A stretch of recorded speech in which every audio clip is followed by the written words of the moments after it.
প্রিয় দর্শকবৃন্দ, Dalai BNP high school football গ্রাউন্ডে দর্শকদের জন্য নবনির্মাণের কাজ চলছে স্টেডিয়ামের, এবং উক্ত স্টেডিয়ামটির কাজের জন্য যেগুলো সামগ্রী রয়েছে, ইট পাথর সিমেন্টগুলো আনার জন্য যে ট্রাক ব্যবহার করা হয়েছিল, সেই ট্রাকের চাকায় সেই ট্রাকগুলি মাঠের উপর দিয়ে চলাচল করার ফলে সমস্ত গ্রাউন্ডটি বর্তমানে নষ্ট হয়ে যায় এবং খেলার অনুপযোগী হয়ে ওঠে।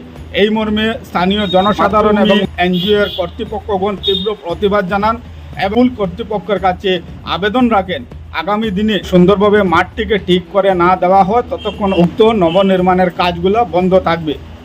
এই মর্মে মাতৃভূমি এনজিওর সভাপতি শীতাংশু দাস মহাশয়ের বক্তব্য রয়েছে, সেই বক্তব্য আপনাদের সবার সম্মুখে তুলে ধরলাম। অবস্থা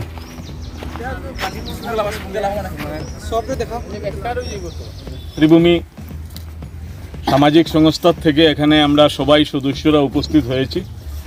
এখানে ধলাই বিএনপি স্কুল প্লেগ্রাউন্ডে দুইটা গ্যালারির কাজ চলছে এবং এই গ্যালারির কাজ শুরু করার জন্য স্কুল অথরিটি, যিনি ঠিকাদার গুয়াহাটির থেকে এসেছেন, ওনাকে অনুমতি দিয়েছেন, কিন্তু গ্যালারির কাজটা আমরা এখন দেখলাম যে খুব নিম্নমানের গ্যালারির কাজ হয়েছে।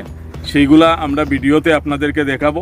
তার চেয়ে বড় কথা হলো, ওরা এখানকার মাল সামান পাথর বালু এই সমস্ত জিনিস আনতে গিয়ে আমাদের একটা সুন্দর মাঠ বিএনএমপি স্কুলের, যারা প্রত্যক্ষদর্শীরা কিছুদিন আগে এখানে মাতৃভূমি কাপ ফুটবল টুর্নামেন্টে আপনারা খেলা উপভোগ করেছিলেন, এই মাঠে কাদা হয় না, কিন্তু আজকে পুরো মাঠকে এই নির্মাণ সংস্থার ওরা এখানে একটা ক্ষেতের জমি হিসাবে এই মাঠকে পরিণত করেছে।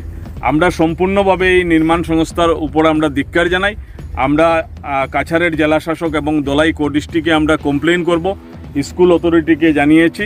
আপাতত তাদেরকে আমরা কাজ বন্ধ রাখার জন্য অনুরোধ করেছি।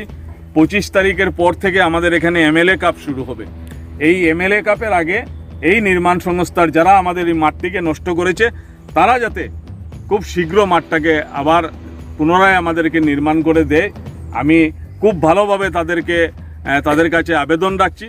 আমরা এখানে কোনো রাজনীতির কথাবার্তা নয়, কোনো অন্য কথাবার্তা নয়, আমরা খেলার মানুষ। আমাদের একটা মাঠ এখানে খুব সুন্দর মাঠ ছিল এবং এই মাঠকে নষ্ট করায় আমরা এখানকার মানুষ, আমরা আশপাশ গ্রামের মানুষ, বিশেষ করে সদাগ্রাম লালটু গ্রামের বর্মন এবং মণিপুরী সম্প্রদায়ের মানুষরা বিক্ষুব্ধ হয়েছেন। কারণ এখানকার বর্মন এবং মণিপুরী সম্প্রদায়ের মানুষ, ওরা খেলা নিয়ে থাকে এবং খেলাকে ভালোবাসে এবং এই মাঠকে ওনারা যত্ন করে রাখেন। আর তার থেকে বড় কথা, এই যে স্কুল, এই যে মাঠ, এটা ডিমাসা সম্প্রদায়ের দেওয়া মাঠ। আজকে এখানে এই মাঠকে এইভাবে নষ্ট করায় আমার বিশেষ করে সদাগ্রাম লালটু গ্রামের যারা ডিমাসা সম্প্রদায়ের মানুষ আছে, সব ক্ষুব্ধ হয়েছেন। কাজ বন্ধ রাখা হয়েছে নির্মাণ সংস্থার। যত সময় পর্যন্ত এই মাঠ তৈরি করা না হবে, তত সময় পর্যন্ত আমরা এখানে কাজ করতে দেব না। আর এখানে গ্যালারি, আগেও গ্যালারি এখানে 1টা 2টা 3টা 4টা গ্যালারি হয়েছে, খুব সুন্দর। যারা কন্ট্রাক্টর ছিল ওনারা কাজ করেছে। এখানে একটা নিম্নমানের গ্যালারি এখানে নির্মাণ করছে গুয়াহাটির থেকে ঠিকাদাররা এসে। এখানে জানি না ওদেরকে কে নিয়ে এসেছে। এখানে যারা নিয়ে এসেছে তারা এখন লুকিয়ে বসে আছে, ওরা বাইর হচ্ছে না ঘর থেকে। ওরা এসে একবার দেখুক এই মাঠের কি অবস্থা করেছে। তাই আমি এখানে আবারও আবেদন রাখছি যে এই মাঠ কিন্তু আমাদের মাঠ, আমাদের মাটির মাঠ। আমরা এখানে খেলা করাই, শুধু আমরা নয়, এখানে স্কুল অথরিটিরও স্পোর্টস হয়। তো সব মিলিয়ে এই মাঠ যত সময় পর্যন্ত ঠিক না করা হবে, তত সময় পর্যন্ত এখানে আমরা কোনো কাজ করতে দেব না।